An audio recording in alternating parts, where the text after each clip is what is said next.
Hello team and welcome to another ATP Geopolitics video with myself, Jonathan MS Pearce, Ukraine War News Update for the 13th of August 2023. This is the first of two, as I split my news videos into two. Let's get to where I usually start, the Ukrainian general staff figures for the Russian losses for the day before, or the usual caveats apply, of course. So they're 560 KIA, that is where it's sort of been. I guess the last couple of months there have been the odd spike here and there, and the odd low number too, but that's about average. And please remember, of course, this refers to human lives. I don't want to kind of desensitize myself and normalize the loss of life. This is war, and it's horrific. 3 tanks, 11 armored personnel vehicles. That's lower on the tanks. Fairly heavy down the armored personnel vehicles, but not nearly as many as we have seen previously. 19 artillery systems is a problematic day for the Russians. Again, there's this consistent attrition of artillery systems. That's one of the main focuses of the Ukrainians. We hear a lot, and I'll be talking about that in a bit, how Russian counter battery is not particularly effective, whereas the Ukrainian counter battery is, and that's coming from Russian sources. Now, this is a big number here. 5 anti-aircraft warfare systems. I don't know what type they are. They could be high value ones. They could be low value ones, of course, but that is exactly what the Ukrainians will want, because they not only want to take out artillery systems to help allow the Ukrainian forces on the ground to be able to maneuver, to be able to attack without getting hit by lead from above, but they also need to get some close air support of those troops from their own airplanes, and taking out the air defense systems is an absolute vital component of that. And we have seen recently, well, I've seen some footage over the last really couple of days, a lot more footage of JDAMs being used by the Ukrainians. These are the guided bombs to hit targets. And I don't know whether that signifies that the Ukrainians can just inch themselves a little bit closer to the front line and use those more effectively. Anyway, 3 drones, that won't be from last night and the night before. 20 vehicles and fuel tanks. It's a fairly heavy day for the Russians and their losses there. 1 piece of special equipment.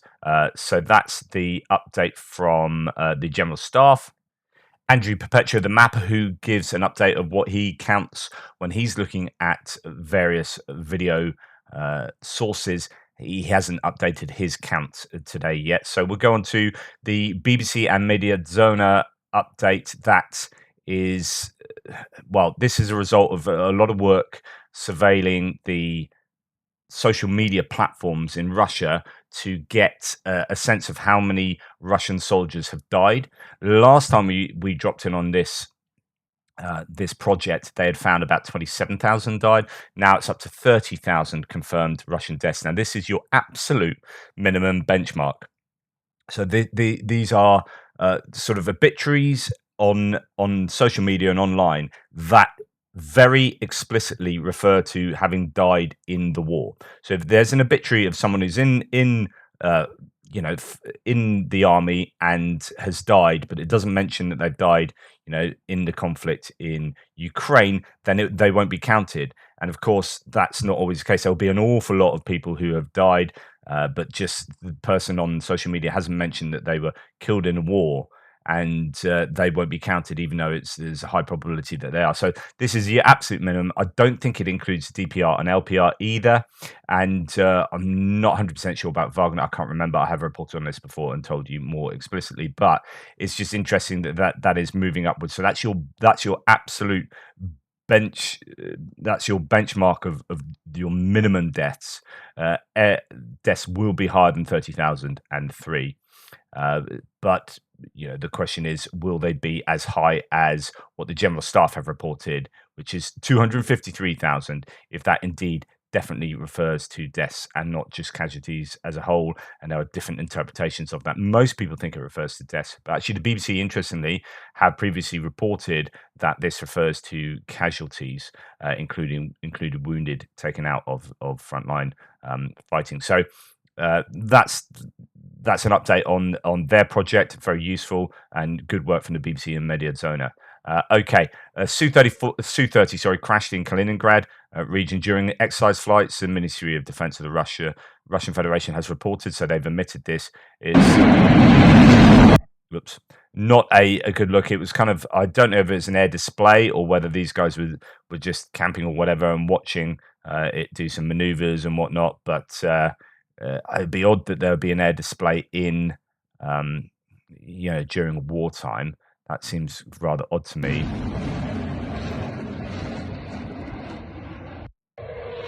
And that is the loss of both pilots as well.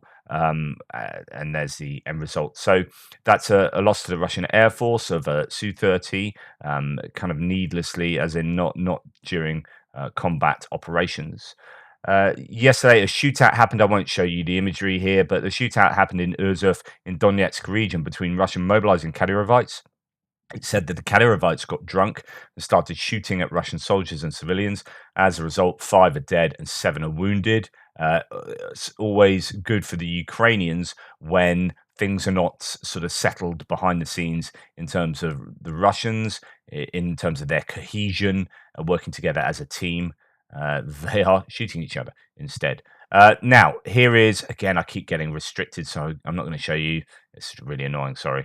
Several Ukrainian first-person view drones that cost around $400 each versus a Russian Terminator tank, a support vehicle, and a T-80BV main battle tank that cost quite a lot more. So this footage is quite fascinating because the Terminator gets hit, right? And then, so the Terminator is this much vaunted Russian vehicle that's supposed to be pretty modern in many respects and quite devastating in its firepower. There's not too many of them in existence, and we've seen video footage of Terminators in the Crimea forest area shooting at trees predominantly.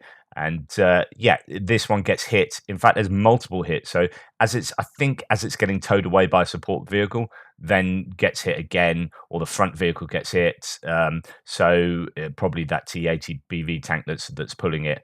And it's a bit of a disaster, and it's just multiple. What's interesting about that footage is there's multiple first-person view drones being used on the same sort of targets. Sorry to just cycle through this quickly. Just don't want to get restricted. But there, the one in front pulling it gets hit as well. So, damage to vehicles with first-person view drones. Russian sources again complaining about the effectiveness of Ukrainian artillery and the lack of adequate Russian counter-battery fire. And I have seen a number of these reports. It's just mentioned in virtually every Russian realist's frontline report, really. I shared this one with you last night, talking about the Mariupol tactics that the Ukrainians are using in Uruzhany, where they're going in with small teams, smoking out the Russians, if you like, so they know where the Russians are. So pulling back and then striking the Russian positions with artillery, but precision artillery rather than the kind of Russian Mariupols flatten everything. Precision artillery, and including JDAMs actually as well. I've seen that in Uruzhany. After that, they call in the artillery, crawl into a basement, and then unpunished work of artillery. So their artillery, the Ukrainian artillery, does a job, but it's not punished by counter battery. We return to the question of counter battery fire. They're just not getting counter battery fire. Why are they not getting counter battery fire? Because the Ukrainians are hammering their artillery systems on a daily basis and hammering their special equipment, which might include counter battery radar positions too. So it makes life very difficult for the Russians to operate as they normally would. And that's to the benefit of the Ukrainian offensive forces. Now, Ukrainian forces entrenched near Robotna conduct counter-battery fire. The reason I include this is because there's very explicit mention of the Ukrainians using counter-battery fire. Their forces had partial success around Robotna in Zaporizhia Oblast, fortifying the territory they liberated and conducting counter-battery fire, according to the General Staff.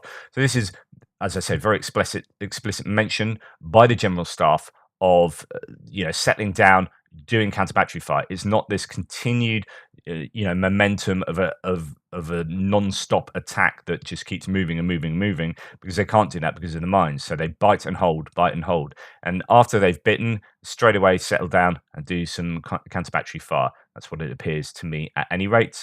A military base in Radensk was hit. This is occupied Kherson Oblast. Looks fairly significant. fires going on in the area, and that's good news for Ukrainians. There's a lot of artillery going off, a lot of hitting of positions on the left bank of the Dnipro River as it comes down the occupied bank. Oleshki was hit quite a lot. We know that Kazachi Lahiri was hit quite a lot indeed here. Big explosions reported in Oleshki yesterday. So that is on it's to the south of the Antonitsky Bridge. So this area is being hammered quite a lot, and then Kazachi Lahiri here being hammered as well by Ukrainian artillery and multiple launch rockets fires as well. And here is an example of some JDAMs being used. This is in the southwestern entrance of Bakhmut, probably somewhere near the MiG statue as was. JDAM bombs hitting high buildings could well be sniper positions. This is something, so snipers are absolutely fundamental to both sides in the operation of this war. Just look at how much Bakhmut is flattened. And the problem with snipers, their big challenge is once a position is identified as a sniper position, the Russians traditionally just call in the artillery and flatten the buildings. Some of these larger buildings are quite difficult to take out with artillery, but a JDAM can do significant damage to that building, as you can see with these larger explosions. So JDAMs, it's missing there, but that first one hit. Obviously, they're accurate, but they won't be as accurate as, for example, HIMARS, I believe. So that one missed a building. But JDAM's being used quite widely. I mentioned that earlier. I've seen quite a bit of footage of them being used in different areas of the front line. Here we have part of the M14 highway between Berdyansk and Melitopol is temporarily closed due to a fuel truck that is on fire. Now, I don't know why this fuel truck is on fire, but this road between Berdyansk and Melitopol going along the coast is one of the last kind of refuges of logistics for the Russians, and it's really important for them. It would be great if this could be somehow hit, but actually this may be hit in by partisans. I don't know that this has been hit. You've got a moving oil or fuel truck, suddenly on fire. Who knows what's happened? My guess is probably partisan activity, and that would be super important if it is. Very useful for the Ukrainians there. And then here we have a cargo ship on fire in the port of Arkhangelsk. I think that's on the Caspian Sea. I should really check that out, just using my very poor memory. But what's happening there? Is that sabotage? Is it careless Russian smoker? But get the popcorn and watch Russian logistics get into further problems, I guess, there. Right, now moving on to strikes. There aren't too many sort of distance strikes like we've seen. Some people actually, one of the Russian trolls in my thread was talking about how there haven't been too many Storm Shadow missile uses since the airbase was attacked up in the Khmelnytsky region recently, and he was suggesting that the Russians were successful in stopping the Ukrainians being able to use Storm Shadows. I don't know if that's possible, really. The idea is there are now 12 Su-24s that can take Storm Shadows, and I'm pretty sure they won't just be storing them in an open warehouse so they can be blown up. Whether that airbase has been compromised and they have to take a few days to move things elsewhere or fix it until they get them up, or they are using Storm Shadows and we just don't know where they're using them. Maybe they used them on a Kerch bridge yesterday, something that we'll find out about in a second. But nonetheless, this long-distance strike, this is Radansk again. Sorry, that's not supposed to be there. I've already talked about that because I don't think that's a distant strike. Now, here we have a drone over Moscow. This isn't a common occurrence now for the Russians in places like Moscow, possibly St. Petersburg, but more like Moscow, seeing something like that and causing them to pause a little, think about whether the war is coming to them. There was, I think, another drone taken out over, was it Belgorod? As well last night. So the Ukrainians are always probing with their drones across into Russian territory, fixing the air defense systems in place while they're also doing things within the occupied territories of Ukraine. And they just have a lot and a great variety of drones that they can bring to bear. We'll talk a little bit about that in the military aid section as well, with some interesting drones coming from Germany, possibly. Black smoke coming from the Kerch Bridge. Right, I reported this in my breaking news piece yesterday. Lots of footage of the drones being, of the bridge being hit by goodness knows what. As you can see, there were 8 places of potential explosions. Now, what I'm just going to show you here, you'll see from this footage that there is a lot of white smoke and a lot of black smoke. And there was talk that the Russians had released smoke. They've got smoke generators on the bridge to kind of confuse people as to what's going on. They've released them before, I think probably when one of their ships was limping into port and they didn't want people to see it. But here we have claims that they were all hits. We have claims that they were all smoke generators, and claims somewhere in between. My guess is that some of the white smoke is smoke generators and the black smoke probably isn't. And this is what someone on my thread said yesterday. This is from Holy Smokes. Says, I own a factory that manufactures both smoke generators and smoke generator fluid. In fact, we're one of the largest fluid manufacturers in the world. The dark smoke is for certain not from a smoke generator! Exclamation mark. So this guy, if we can take him at face value, and his name is Holy Smoke, so I imagine he probably is who he says he is. Then this is revealing. That technology really doesn't exist. If you want dark smoke, you actually have to burn something. For your information, the white smoke very much could be from a generator. So there we go. That's fantastic from him. So really appreciate that insight. And that's something I would agree with, and something I was saying yesterday when I was doing my breaking news. Now, there was lots of footage of this Kerch Bridge being hit by, as I said, go and check my breaking news piece, but being hit by possibly S-200s, these missiles that have been adapted recently by the Ukrainians, older than the S-300s and the S-400s, obviously. Being used to hit the Kerch Bridge, as you can see there.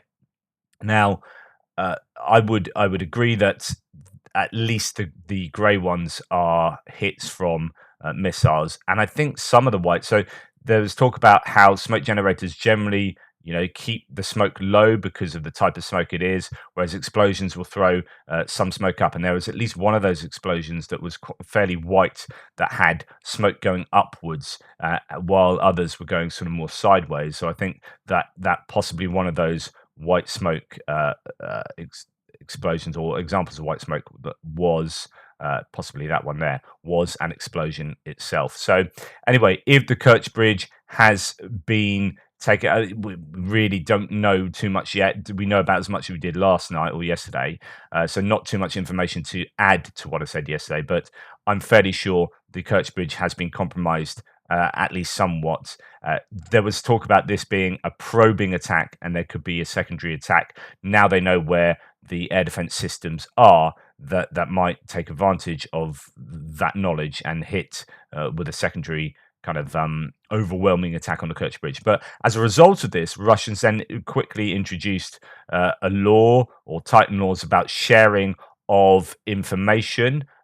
Is it here? Is it on this one? No, I had it prepped up. So what you had is people on the beach, for example, sharing footage like this. Now, and also sharing footage of potential positions of air defense systems. So air defense systems near the Kerch Bridge firing off, and then being able to geolocate that. I don't know if you can from that bit of footage, but there was another bit of footage where you could geolocate the air defense system. And as a result, the Russians have introduced or quickly tightened laws or whatever to show to stop Russians from sharing footage that might get them that might get those air defense. Oh, that's the one that might get the air defense systems geolocated and hit. So someone releasing that onto the social medias then is telling the Ukrainians, look, if you can locate where this road is, then you know where this air defense system is, and you can take it out accordingly.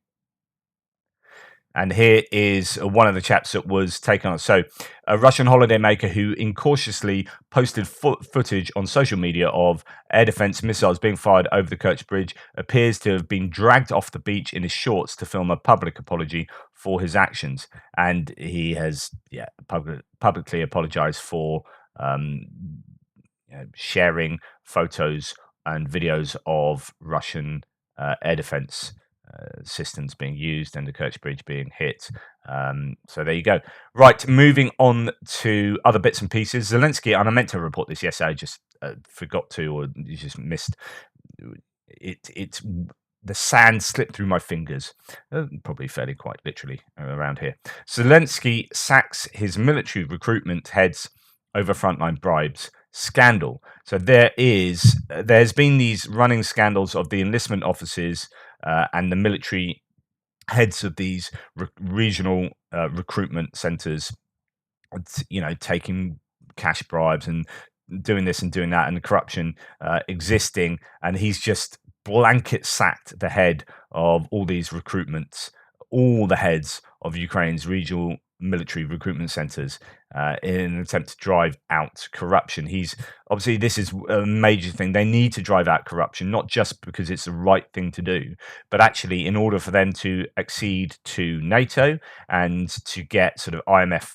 loans and funding and to get into the EU, there has to be transparency, there has to be anti-corruption regulation and a move to stamp out corruption. So it's in their best interest across the board as to why they should be doing this. So they are doing that, and they are having at least some success. So every time you hear a story like this, you think, oh, terrible corruption in Ukraine, but the silver lining to the cloud is that actually it then shows that they're doing something about it. What would be terrible is if this was a leaked bit of news that came out that there was corruption and it just kind of went unchecked. But this is, right, I'm getting rid of all the heads, bish bash bosh, you're out, we're stamping out corruption, ain't happening, bish bash bosh.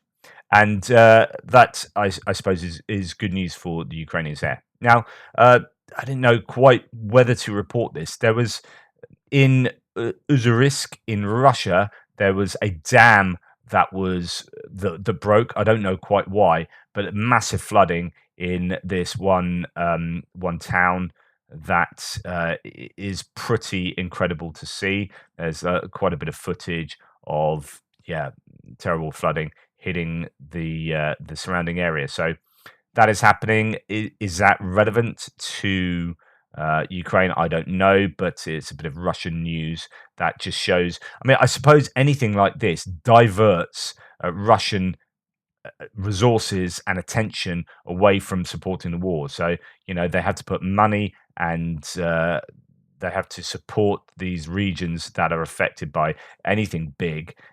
And that is a distraction from what might, because usually you probably expect the army to be sent in to places like this. Is that going to happen? Are they going to send conscripts or Mobics there to help out? And in which case they're not being readied for the war. Rebar has claimed, so the pro-Russian source has claimed that the 46th Air Mobile Brigade has been fighting near Robotna, and Ukraine's 82nd Air Assault Brigade has also posted a video of an FPV strike yesterday, possible indication that Ukraine is committing reserves. So I've been talking recently about how Ukraine really aren't committing too many reserves at all to the counter-offensive, which means that they have an awful lot back ready to go. There have been claims that there are elements, though, and so this is a kind of, I guess, a bit of a raised eyebrow from Rob Lee here to say, yeah, they might actually be committing more than we think to the front line. But the flip side of that is we already know that they're committing part of elements of their reserves, such as sniper groups, are already supporting from certain reserve battalions or brigades, and they are helping other ones fighting on the front. And it could be that people like FPV drone operators from certain brigades are helping, whereas the rest of their brigade aren't down there. And it could be that there are specialist elements from the reserves that are being active rather than the whole lot. So I I don't know what the actual situation is, but it could be that they are operating, and things have been far more attritional on the front line for the Ukrainians than we might know. But it could be that it's just specialized elements being used. So for the Russians, panic mood is growing among Russians and the number of desertion cases is increasing. This is coming from the General Staff of Ukrainian Armed Forces, so take it with a pinch of salt. But there have also been other sources that confirm this. War Translated often bring videos and evidence to bear that support this idea that the Russians are deserting at a higher rate. Thus, in the temporarily occupied settlement of Hornostavka in Kherson region, military patrols and servicemen of the Russian troops commandant's office conduct a roundup of every house in order to search for deserters among their servicemen. It is noted that among the newly arrived military personnel, the number of not only deserters but also people who use alcoholic beverages and narcotic substances has increased significantly. Russians leave their duty stations and try to hide in abandoned buildings. Now, that is what the General Staff are saying. I imagine there is some element of truth to that. We have seen, I think, I reported an uptick in desertion court cases back in Russia taking place, although that's more to do with people not going to the front lines, like deserting before they're even there, not turning up for duty, the type thing, and then hiding out in Russia. But there is, I think, a number of pieces of jigsaw that support that picture. Now, this is one of those sad bits of video. Volunteers were distributing backpacks and school supplies to first graders in Kryvyi Rih this morning when there was an explosion in the city, a Russian missile attack. Look at the kids' fear. This is awful. So should be a thing of kind of joy, although they've been given all this stuff because of the war, right? And then we have, the horrors of war being brought to nearby a bunch of school children queuing up for school resources. Привітати вас із наступаючим навчальним роком. Мене звати Олена Казакова. Я